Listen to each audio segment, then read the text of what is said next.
Welcome to the Moved to Meditate podcast. I'm your host, Addie D. Hilster. If you're a yoga practitioner or teacher who knows that there's more to yoga than poses, but you're wondering where to find that, come join our quiet little party. Here you'll find resources to help you deepen your practice, as well as insightful conversations with yoga, movement, and meditation teachers from a range of traditions. On this podcast, we spotlight the more contemplative aspects of movement practice.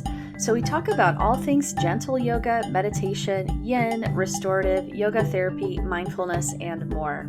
Listen in and connect to a community of like-minded practitioners.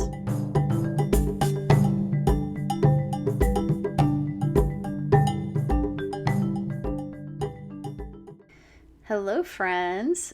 Thanks for spending some time today with me by listening to this podcast and being here.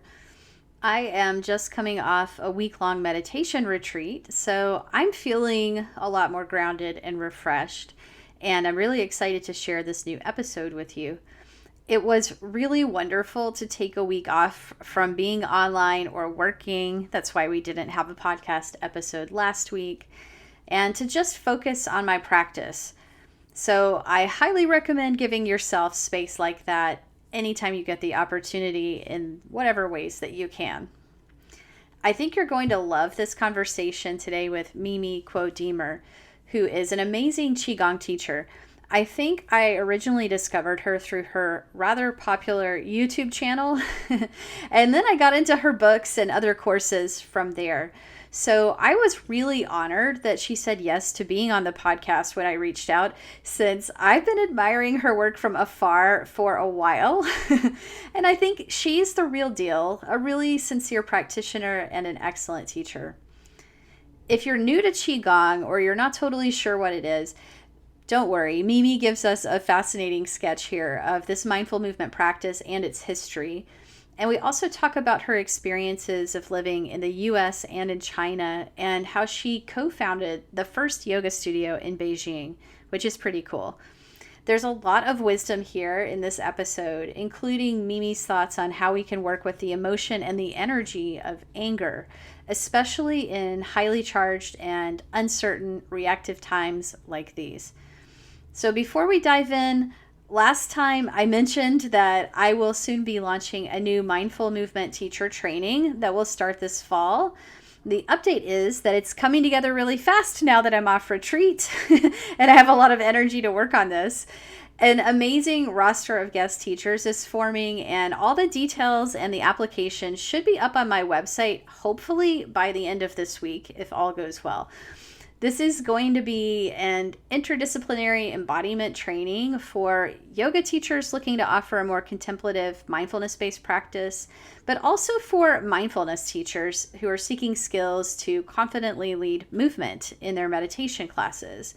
So if this sounds interesting to you and you want to know when the details come out, you might want to get on the teacher trainings interest list on my website, which is how I will email you and tell you that everything's ready to be perused.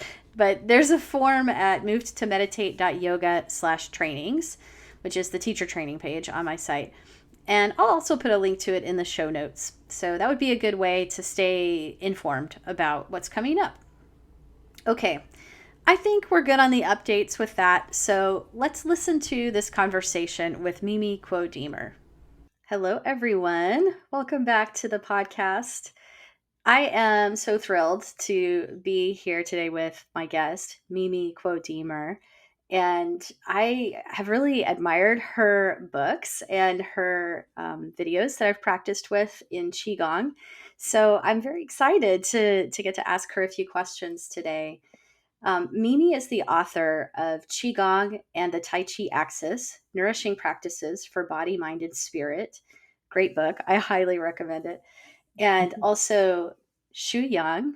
She's going to have to correct my pronunciation. We went over this before, but I think it was more like Xiu Yang, the ancient Chinese art of self-cultivation.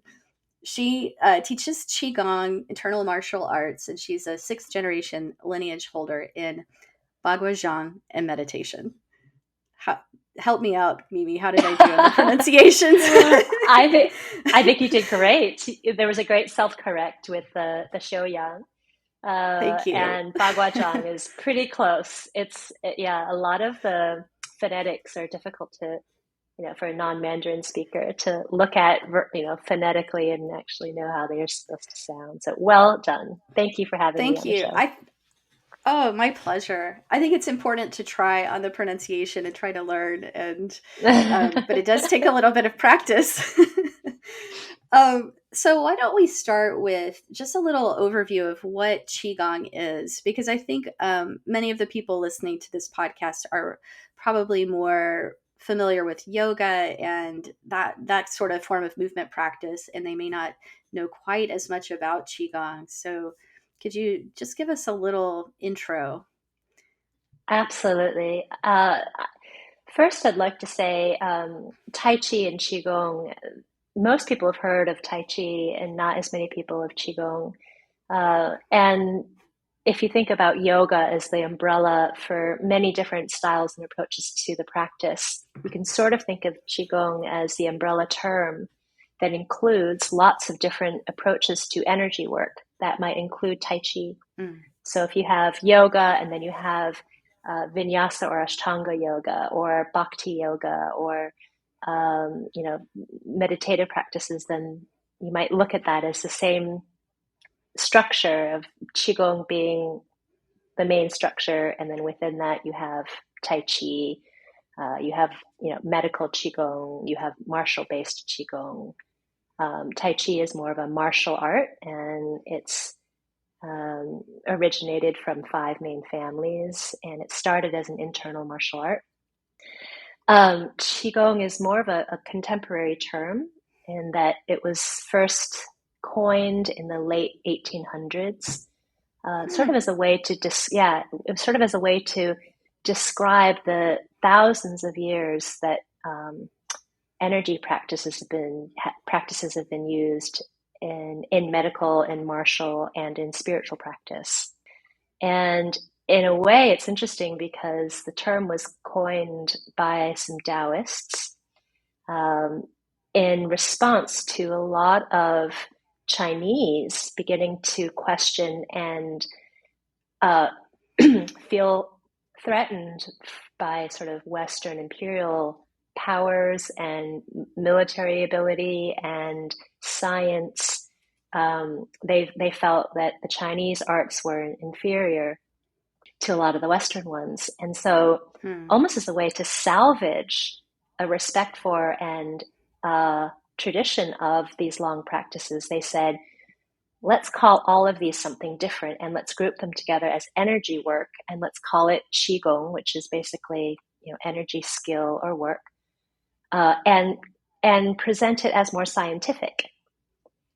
Hmm. Um, yeah, yeah, Very and so interesting.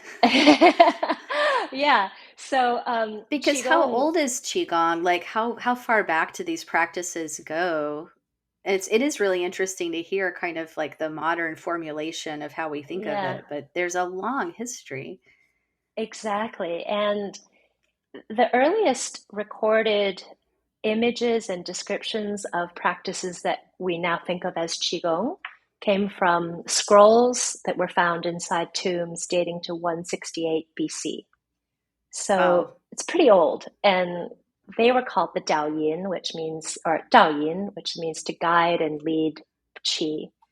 And quite uh, practically and also conveniently for us, they left a lot of descriptions on these scrolls about what the postures and forms were intended to do.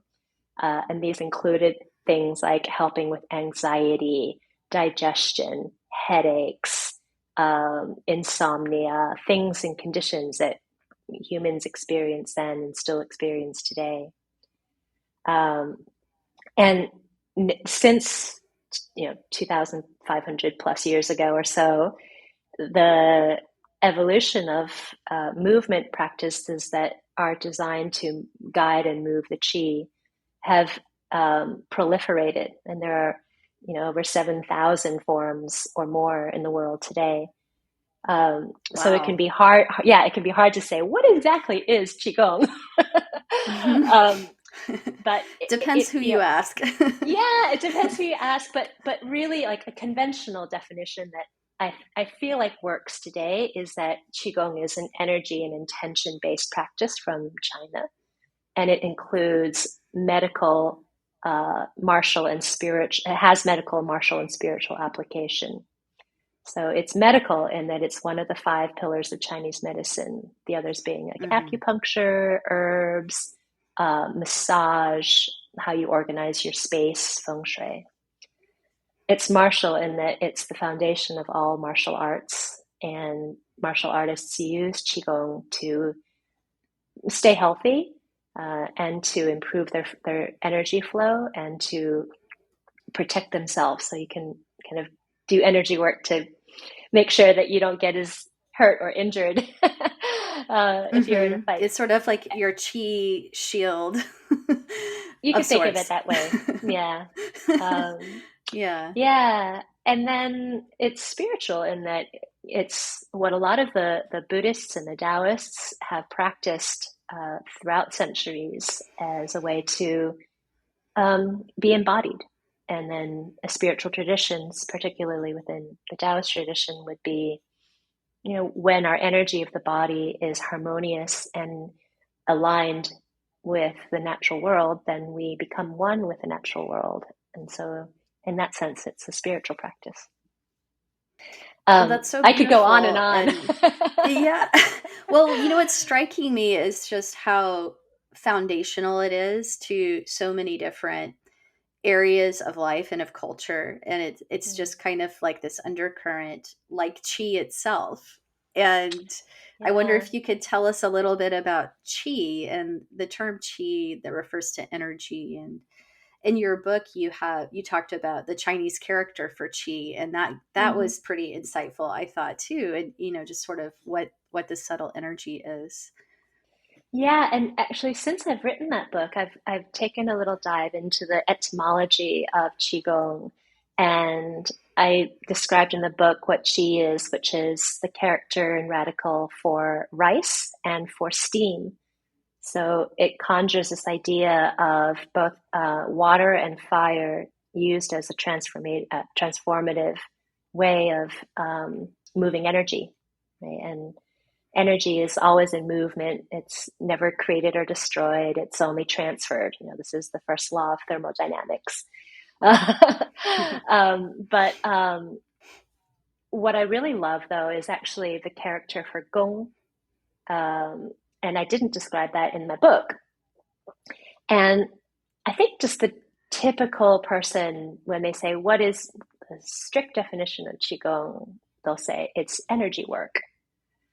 But the character for Gong, it can mean work, but it's slightly different, radical. So Gong translates directly as merit or accomplishment.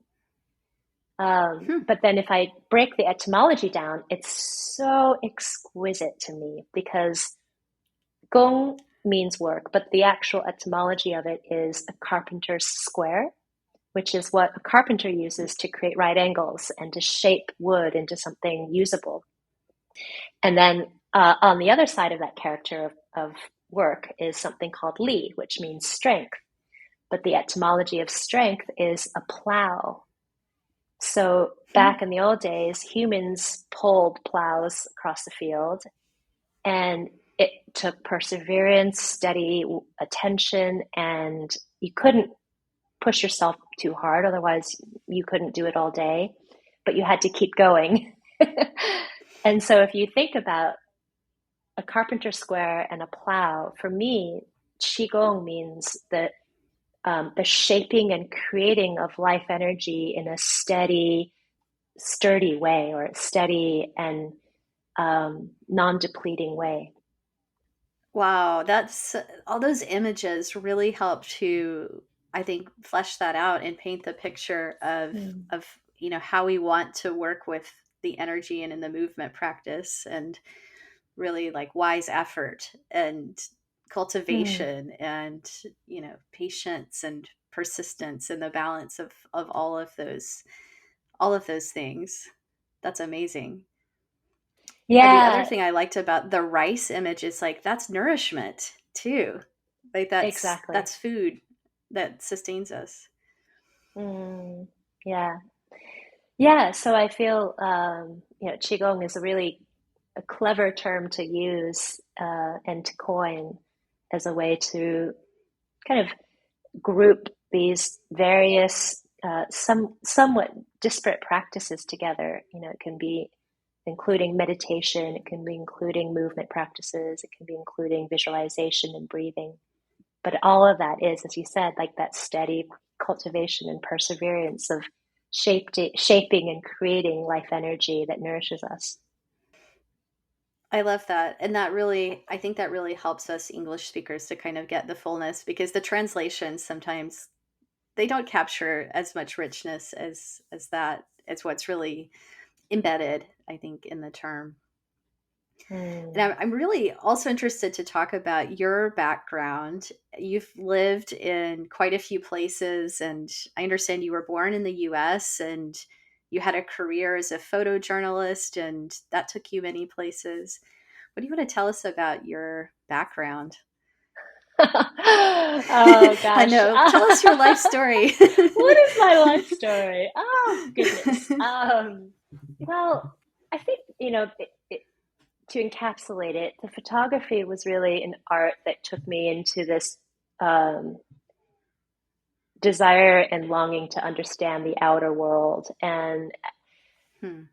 I think through that, I became more interested in what was my immediate experience internally. If I'm going to understand the outer world, I also don't feel I can really do that without an internal understanding of what's my experience.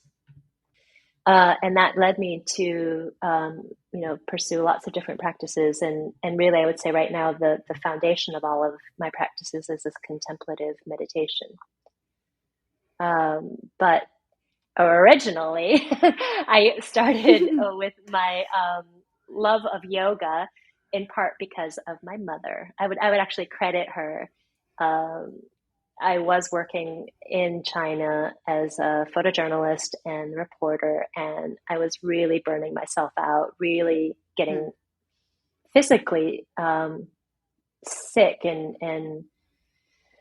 I think she recognized, just something needed to shift, but it was very discreet. All she did was she gave me a copy of her photocopied book um, from the 70s of yoga, I and it love was that. a woman in a unitard or leotard with like the tights and the leotard. And I just started doing some of the asanas. They they weren't really that descriptive in the book, but I did them, and lots of things started to shift. I needed some embodiment practice. I think I had a background in dance when I was younger, but I was never very good at dance. I just liked it. I kind of threw myself around. In what I thought was like a creative and expressive way, but actually it was just kind of random. um, Well, yeah. that's an expression too. But I liked it. I did it for a long time. My mom originally, again, put me into dance class. She's the impetus and catalyst behind a lot of my movement practices. But I was born with turned in toes, so she thought maybe put me into ballet school and my toes will turn out. So Yeah, ballet is very much about the turnout. yeah, It's the but opposite. all it did was make me feel really clumsy and like I didn't fit in, and I never, I never really looked the part of any kind of ballet dancer. But skipping forward now, the practices that the book um, described helped me get back into my body enough to help me make some decisions about my life. And one of those was leaving China for that time and leaving photography. And what I was going to do next, I wasn't sure. But when I got to the States, which is where I went, I was doing different work in magazines, and I ended up in New York where I started a yoga class at a community center. And I really loved it, but it wasn't until later when I had some back and forth again. I went back to China as a photographer. I moved back to the States again, and this time to LA. And it was in Los Angeles in the 2000s when yoga was just starting to, spread like wildfire, that my best Mm-hmm. friend took me to a yoga class, and I was in the middle of a really difficult breakup and disembodied and smoking too much and unhealthy again. Um, It's hard to I, picture you smoking. I know, right? You've come a long way. These practices have kind of like, pulled me out from sea a little bit. um, Mm-hmm. but but the practice of the yoga practices that I started in LA really shifted me, and that was the start of a long love affair with my yoga practice. And in 2002, I started teaching it. I trained with Eric Schiffman. Oh, beautiful Uh, teacher. yeah, I was so grateful for him as my captain right at the beginning of my journey. Um, and then later with Donna Farhi, and then Mm. both of them, though, I really, I'm so grateful to them because I feel like what they offered me was this invitation to listen and use yoga as a practice of skillful listening and skillful living. And I feel like that is their lineage that they gave to me, was this ability to listen and to live, and also to trust myself and keep asking the right questions. They were both a bit against orthodoxy, Donna and Eric. They were both Mm-hmm. Iyengar trained, and they left those lineages. And Eric went on to just do something what he now calls freedom yoga, right? Free form It's movement. so different than an Iyengar vibe, which is very Mm, structured and yeah. yeah, And likewise, yeah. Donna Farhi, she really shifted to movement based on natural movement principles and somatic awareness, and sort of using the blueprint of what the body naturally knows how to do to support how we live and how we navigate our experience, and you know looking at this practice as a very natural one. So I was very lucky because I feel that both of them are just teachers who really helped me uncover what feels authentic and what feels natural.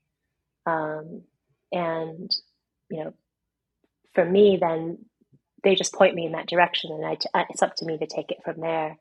And I feel like Mhm. that's kind of what I've looked at giving to the best of my ability, like to people who want to learn and study, any students that I might have, is just to find their own expression and their own creativity, and self trust based on sort of a movement away from orthodoxy and a movement towards really listening. Um, yeah. So And you ended up qigong. co-founding. Well, yeah, I know. I want to talk about qigong some more, but I would be remiss if I didn't mention that you ended up co-founding the first yoga studio in Beijing. And I'm really curious, when that was and what the yoga scene was like there, and that just anything about that experience you want to share. No. Um, Mhm.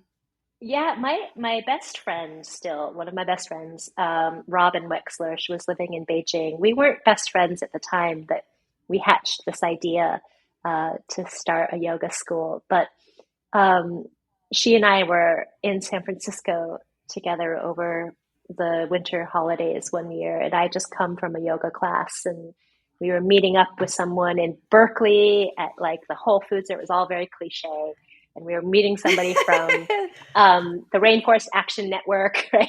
Like It's it's so just all, California. it's so California. Yeah.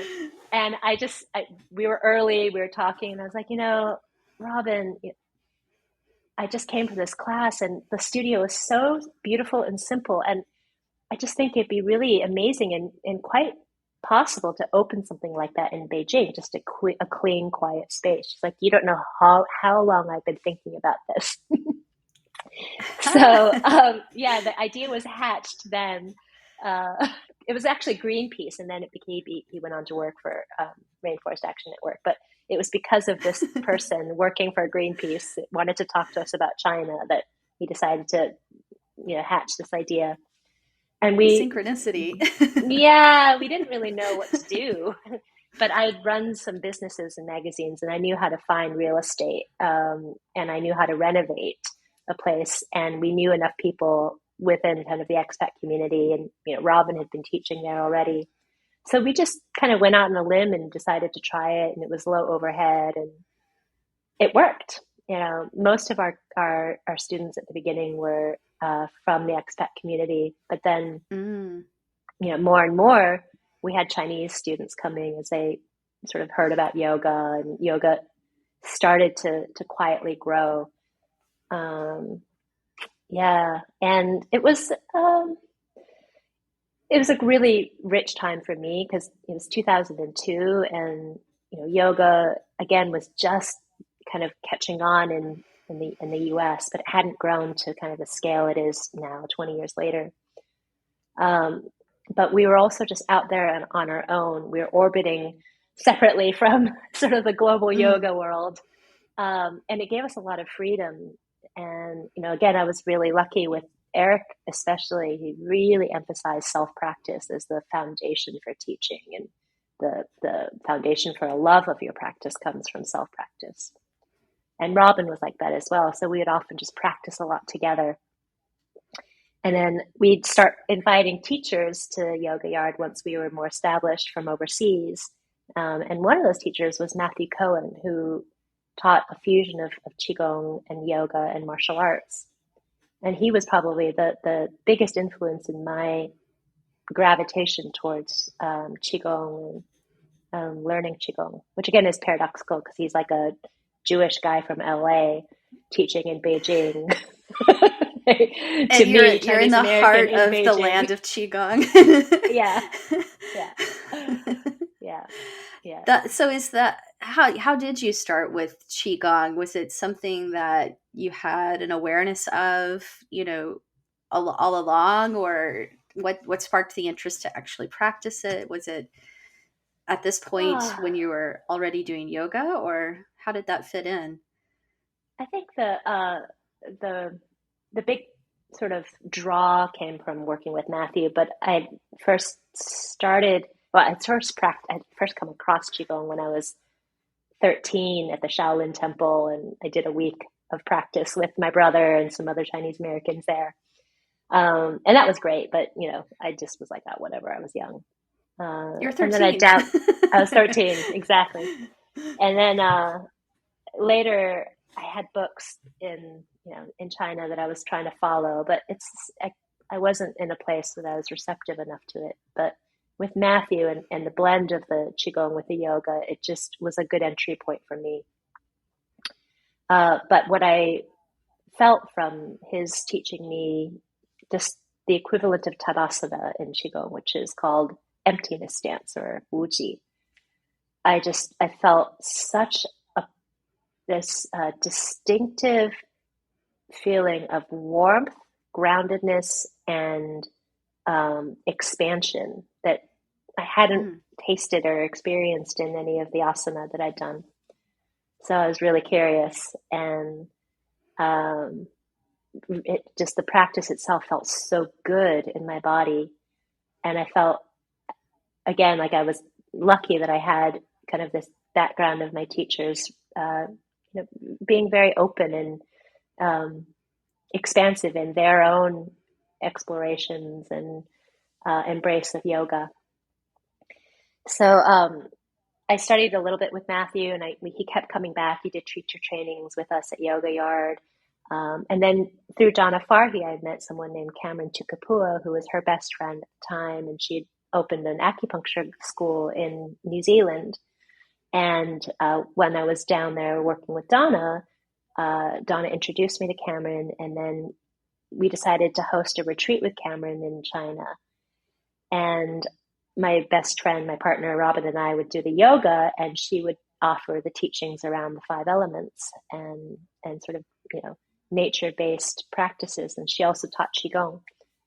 But it was through that that I learned about the five elements, fell in love with the concepts and principles of Taoism and five element theory, and started a very, very consistent daily practice of Qigong forms that she taught.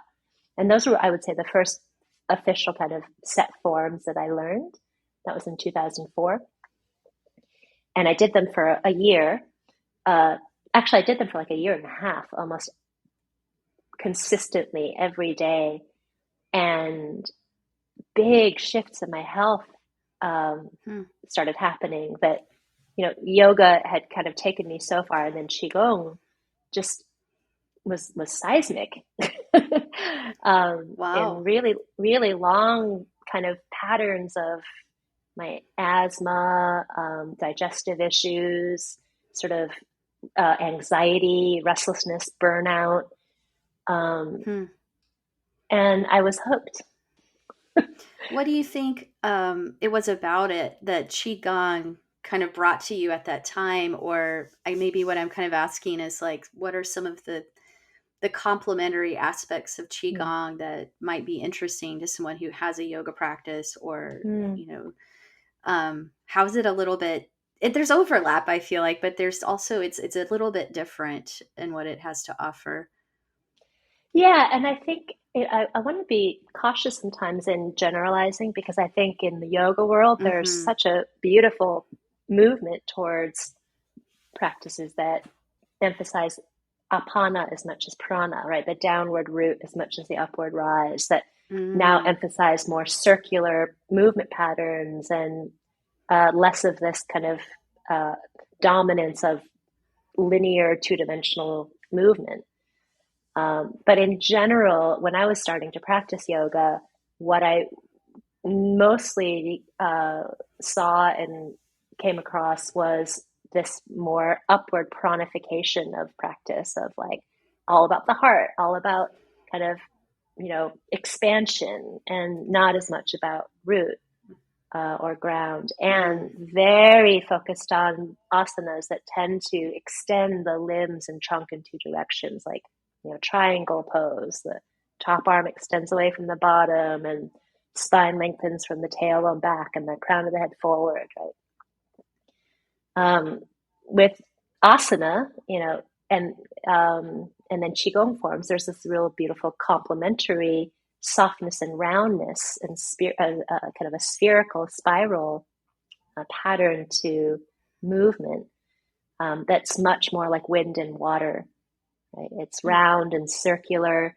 In qigong, you know, the joint spaces are always relaxed, whereas in yoga asana, there can be this tendency to kind of extend the joints out to their more maximum reach. mm-hmm. Um, and I think for me at the time, my life was quite overextended, and it continued to be quite overextended for a number of years, and it's an ongoing thing I check in with, you know, like how extended am I right now? And in my physical asana practice, that was manifesting this overextension. Whereas with qigong, it really helped me mitigate that and shift to a softening and a relaxation, um, a, a pulling back in to center. Um, a lot more energy is focused on sinking downwards, which is not a bad thing, right? To sink the energy is more like immersing, like water, you know, it flows down to Mm, the lowest, deepest places. And for that sort of reason, I felt that Qigong was giving me a much more grounded connection to myself and to earth, Like the knees are always bent, the center of gravity is always lower. So in yoga, unless the teacher is really conscientious about kind of teaching about root and foundation, there can be this kind of sense of more upward flow than downward root.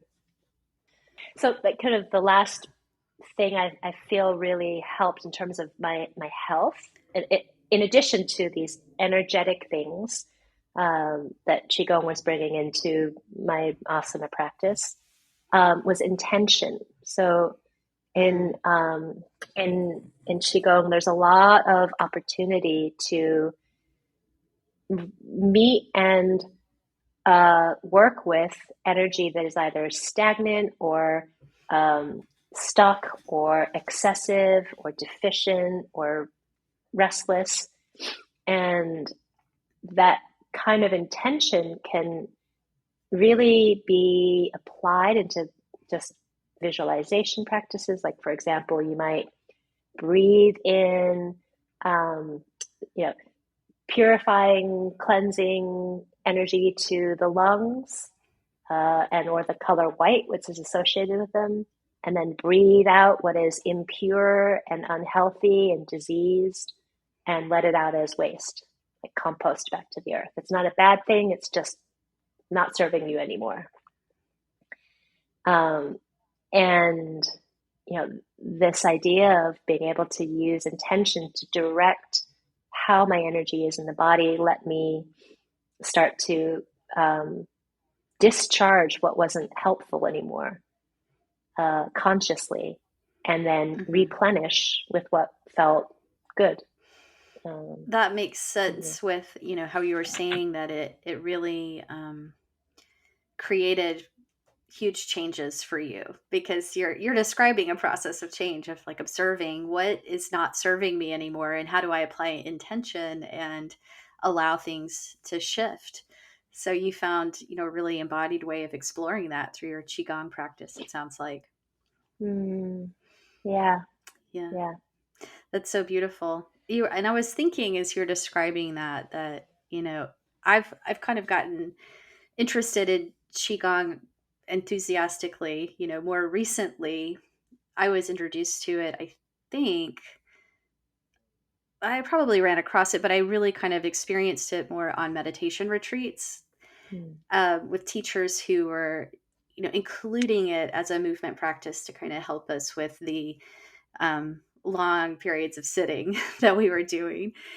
And I started to really appreciate what it could do for my nervous system and, relieve my body. But, before that, when I first sort of encountered Qigong, I didn't really appreciate it as much because I was so into yoga and I was so used to like how much sensation there would be in yoga. And the Qigong was like a little subtle for me, I think, at first.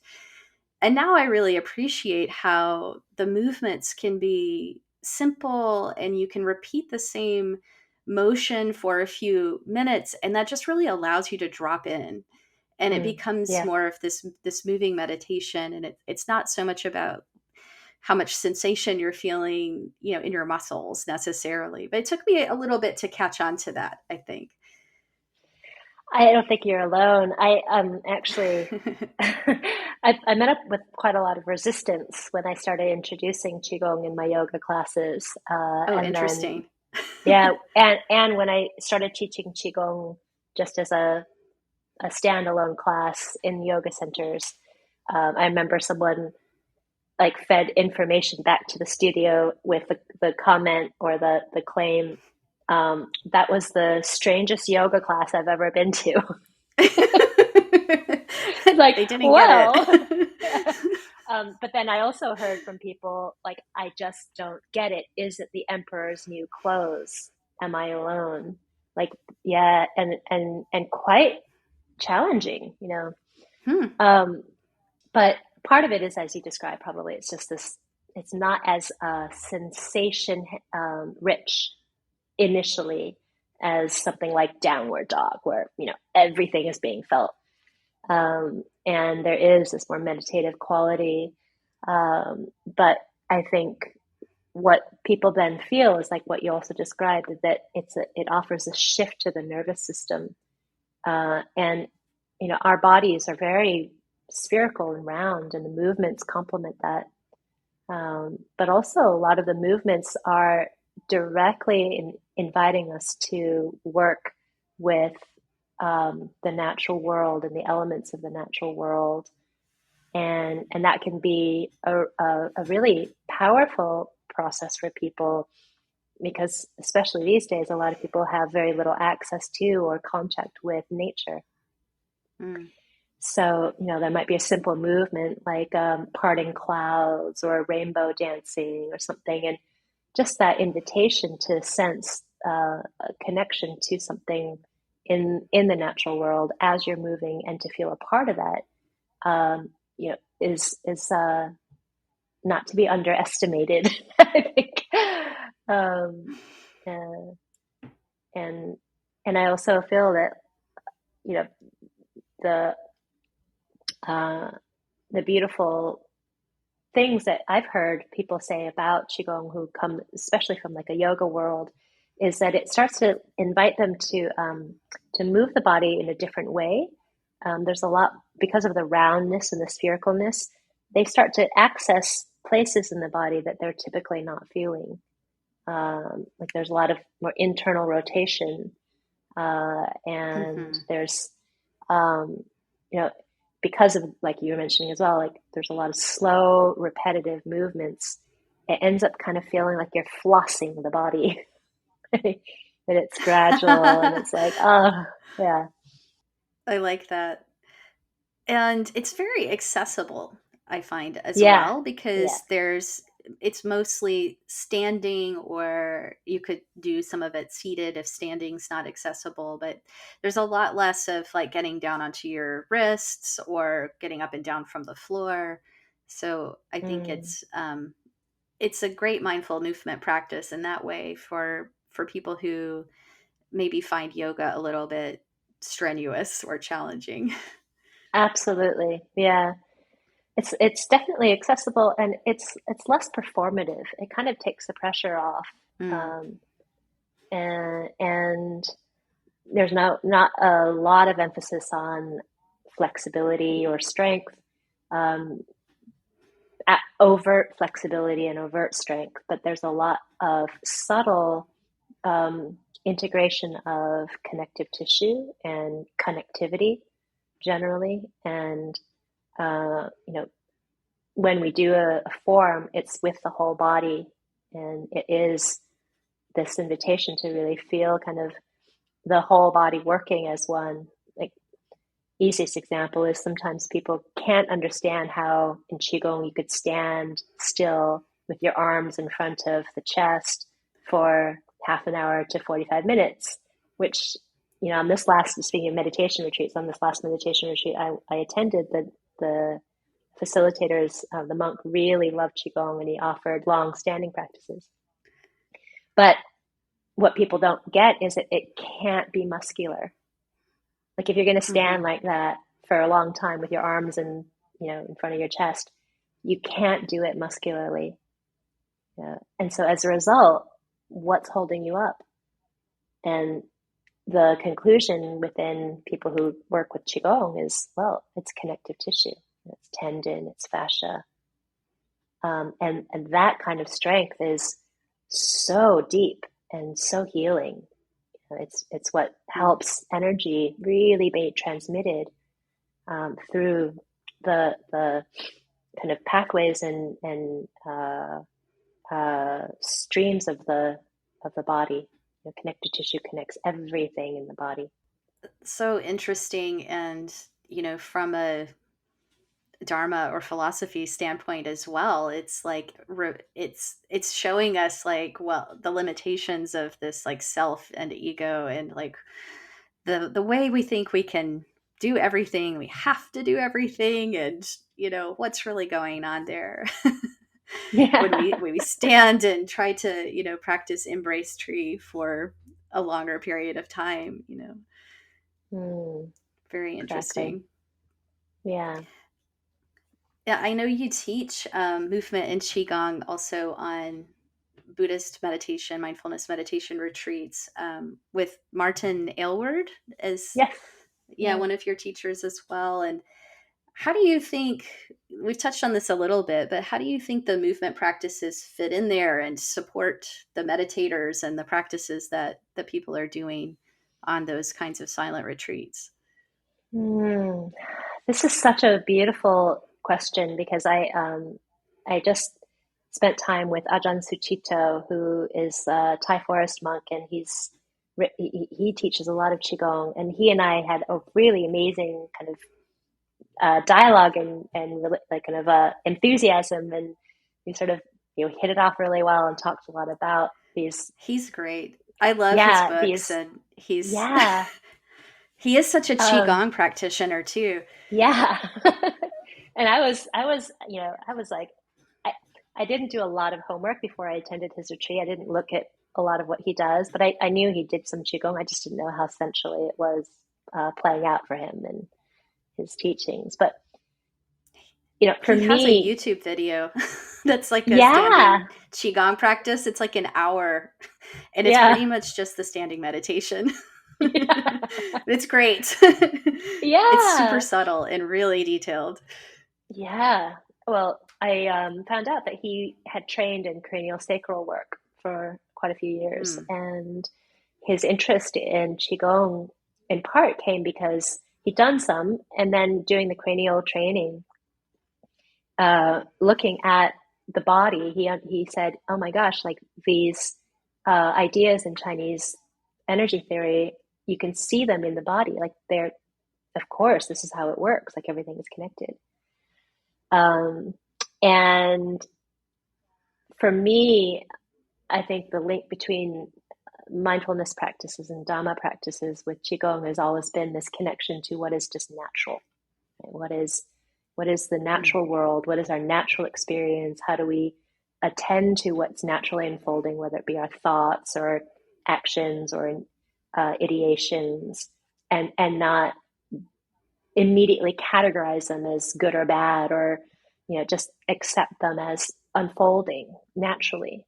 And qigong as this practice of really looking at nature as our best teacher, and seeing Hmm. as well like the emotions that we have are not right or wrong. They're just coming, they're arising because of different balances or imbalances or excesses or deficiencies that are afflicting us. And so, if we can see that there is that at work, you can see it as just maybe habit energy, and but it's natural habit energy, and then we can also naturally work to shift it through intention based practices that are encouraging the organ systems and meridian systems to come into their own balance.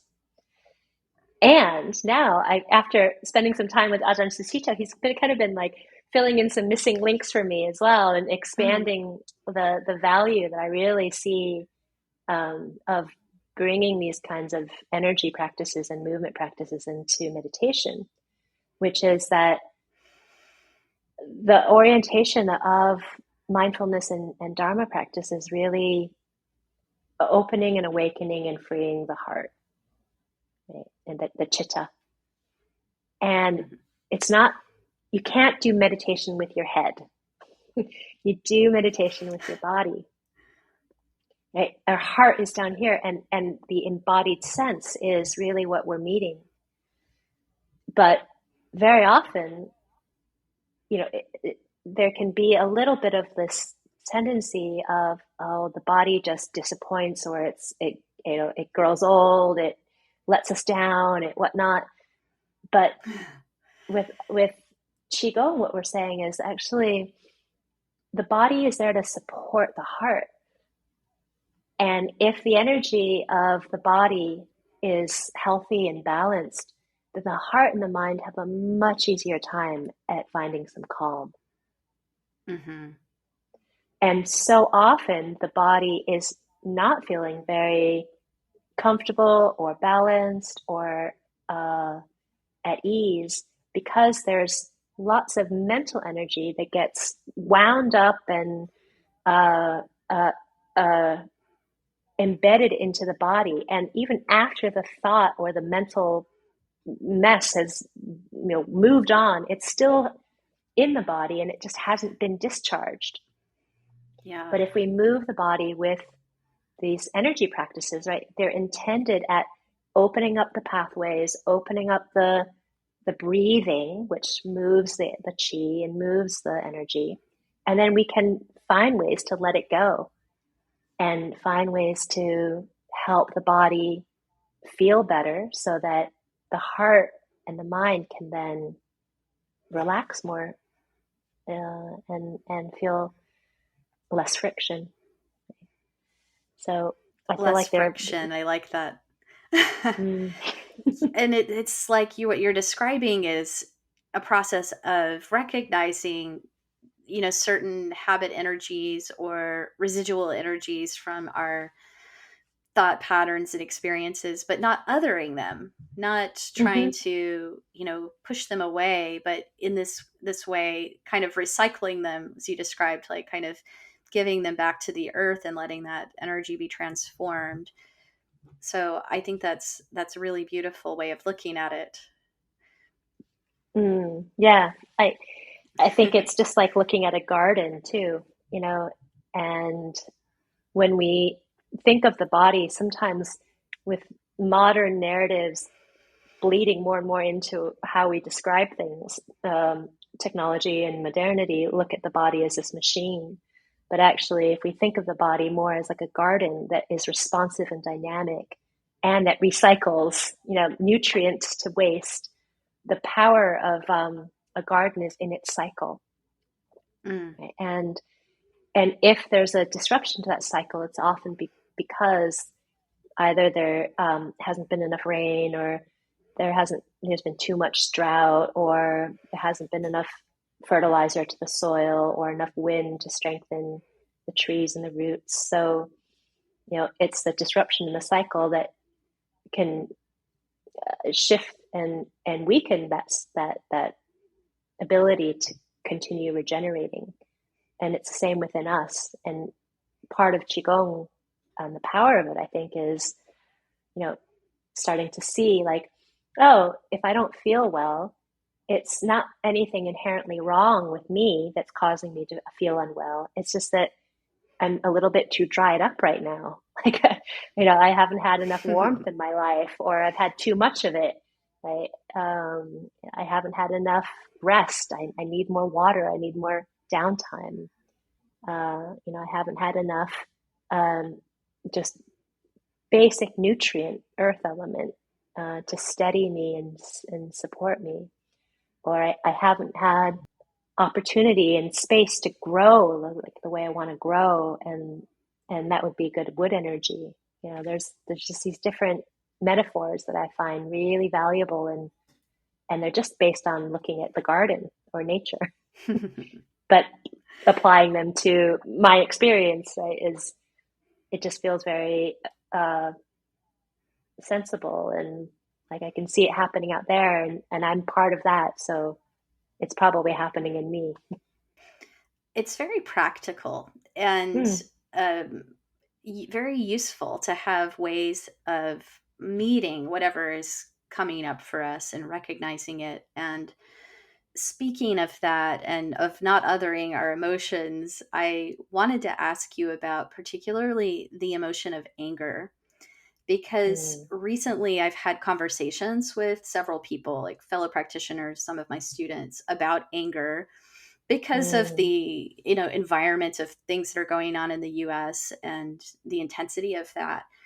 And I think as mindfulness and yoga practitioners, we're not always really sure how to work with anger, and especially there can mm. be a tendency to idealize the feeling of being calm all the time or the image of being calm. So I'm wondering if you could talk a little bit about anger from the more Chinese medicine perspective, this natural perspective, and Mm. how you might work with it. Yeah.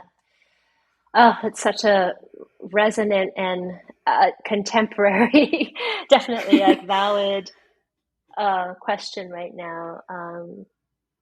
So anger is one of five emotions that are associated with the different elements and organ systems. So in this case, anger is related to wood phase. Similarly, like fire would be joy, and earth would be worry or sympathy. Metal would be grief, and water would be fear. But if you think of wood as relating to anger, you might wonder, well, what's the connection? And most of the time when we get angry about something, it's because whatever we've been trying to do isn't happening the way we want it to happen. Okay. Anger is like getting restricted and not able to grow in the way that we plan to grow. And so our efforts are thwarted. It's like a tree or a plant that's been put into a pot that's too small. Or wood energy has this like energy of growth, especially if you look at spring, which is the season associated with wood, right? Nature just goes kaboom, right? Everything just blossoms and greens and expands. And, you look at winter and everything's kind of lying fallow and not much happening on the surface, but maybe below the surface, there's stuff we can't see. But come spring and wood energy, it's like growth and vision and possibility, right? But when that vision and possibility is like closed down, right? Supreme Court closed down, right? then it's like the response for wood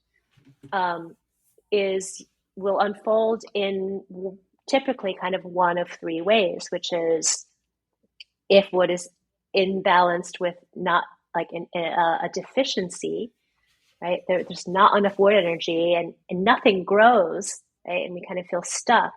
Then if people's wood energy meeting a plan is like, oh, I just want to give up, you just throw the towel in, like, bleep, beak it, right? Forget it. Yeah, and so not enough wood energy. It like we don't have the ability to act out our anger about something. And anger isn't wrong or bad in Chinese medicine. It's natural. But not acting on it is as difficult or problematic as overacting on it. So the other alternative sometimes is that we have too much wood energy and something cuts off our plans and we get really irritated or angry or frustrated or violent and aggressive. And that can be like somebody just cutting it back, or there's not enough room in that pot and we're trying to grow, we get limited and nothing's happening the way that we want it to. And so our anger becomes kind of like a howling wind that whips around and it's misdirected. And that's that anger of, potential violence and aggression. But then when anger is balanced, if you look at trees again, coming back to wood energy, if you think of the temples in Cambodia, Angkor Wat, right? The trees are growing on top of these old temples and they've just kind of taken over. Or you sometimes have these images of a tree and it comes up against like an object, like a bicycle or a car. And I've seen these images on the internet, but like it just grows around the object and it continues on its way, right? It comes upon something that it seems like it's going to block it, and it just finds a creative, flexible, resourceful way to grow around it. So that could be also an expression of good anger, is creativity, right? And that's the kind of anger that leads to social change, that is compassionate and benevolent. And wood energy, when it's expressed in balance, the Chinese describe this as manifesting as humaneness and benevolence, which is a just response to whatever situation is unjust, or human-heartedness and acting in a just and fair way that's not preferencing one group of people over another, but being very fair. and kind.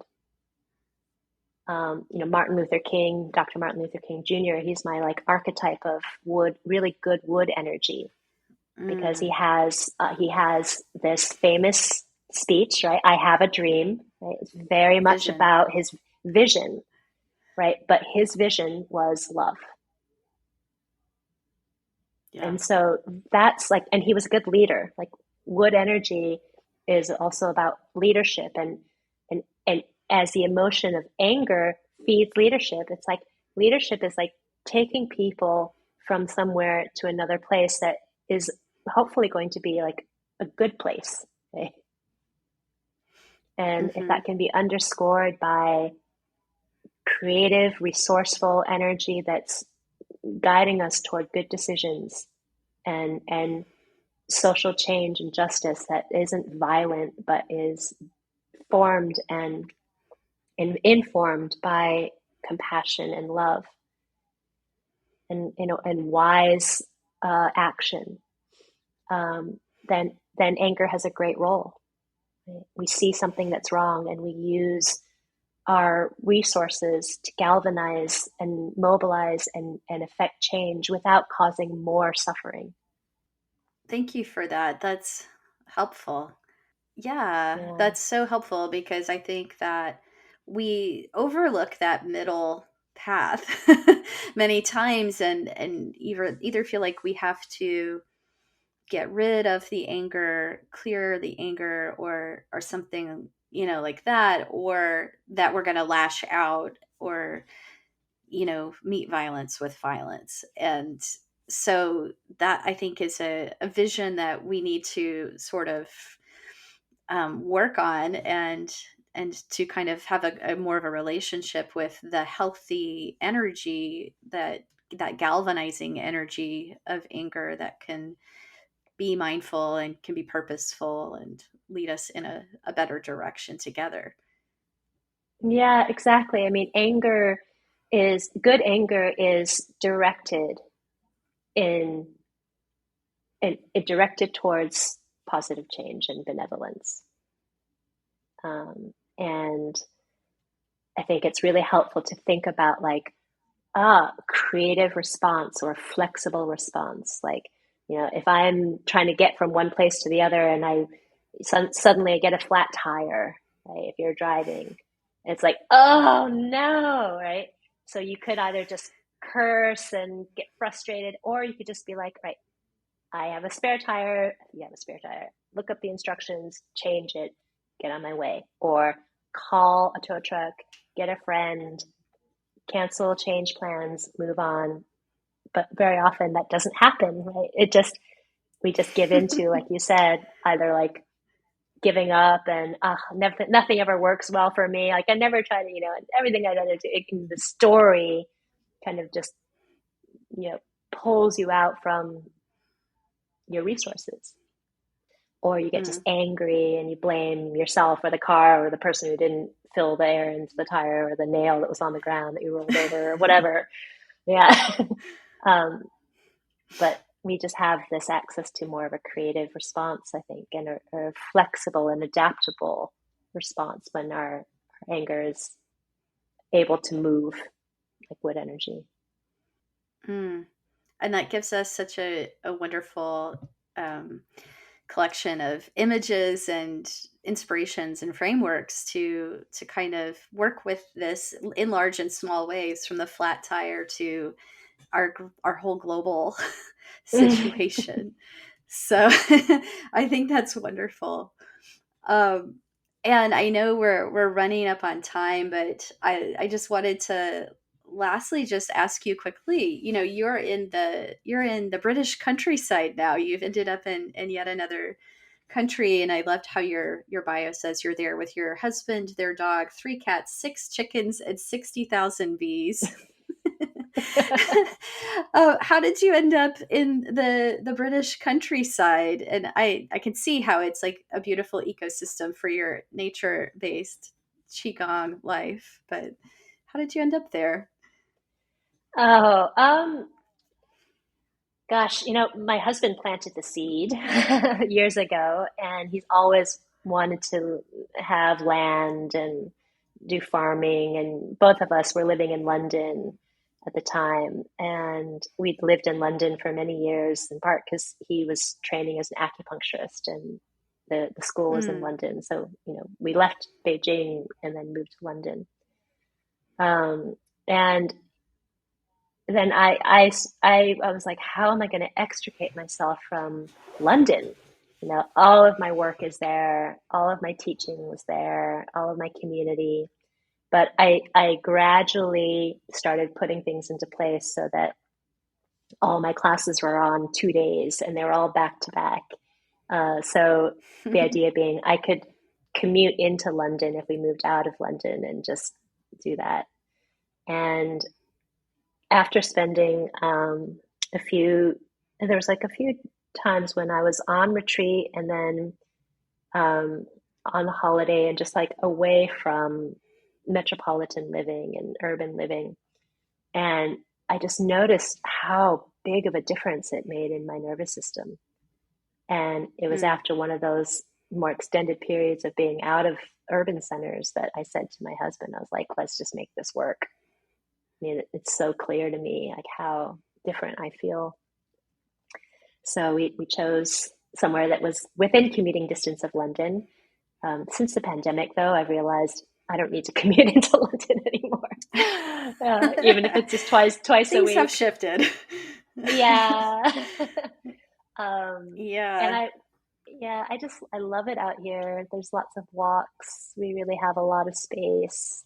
Um, yeah, I love the thrill and excitement of cities.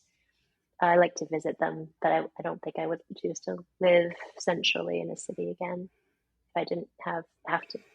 So yes, this is where I And am. the scenery, I enjoy the English countryside and some of the videos, that you've done, and some of the beautiful scenery that you include in your qigong videos. Yeah, Yeah. it's definitely drawn from my environment now, much more.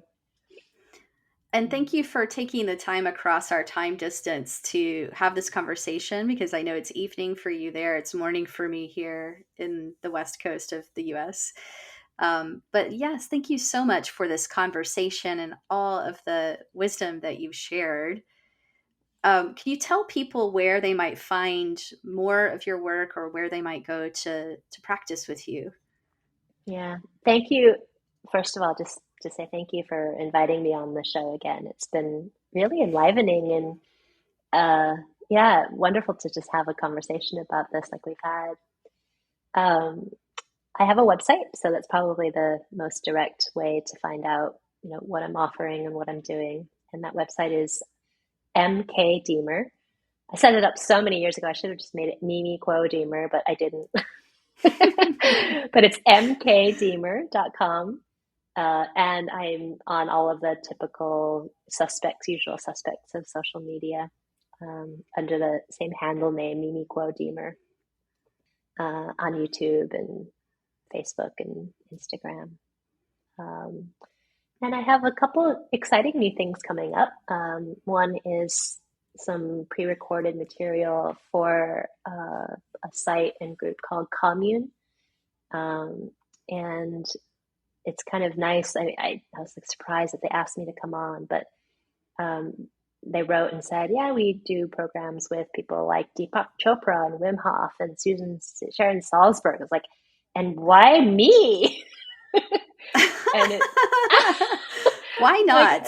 why not? Well, I said, like, why me? And like, well, we did some market research. People are really more interested now in Qigong and Tai Chi. But my grandmother did your 8 brocades video on YouTube. so, so That he's one's kind of really doing it. popular. Yeah, it's funny. I didn't expect That that to one's happen. really, really charming because you have like people walking in and out of the video who are just kind of in that public space, and you just kept going and smile, and it's really that one's a great one. So yeah, I'm excited because I'll be offering stuff on that. Yeah, and different platforms, yoga and fitness TV, movement for modern life. A lot of materials available there. Wonderful. I'll link Retreats. to your books and your site and everything on the Oh, thank you, website for the Addie. show notes so people can find you. Yeah. Thank you again, Mimi. This has been just wonderful to chat with you and hear about the depth of your practice and learn more about Qigong. It's been a pleasure. Thank you so much for having me on. So that's today's episode. If you enjoyed this conversation, please share it with a friend and or leave us a review on Apple Podcasts and help others find us that way. To learn more about my work, the Moved to Meditate class library, live online classes, teacher trainings, and private lessons, go to movedtomeditate.yoga. Thanks so much for listening.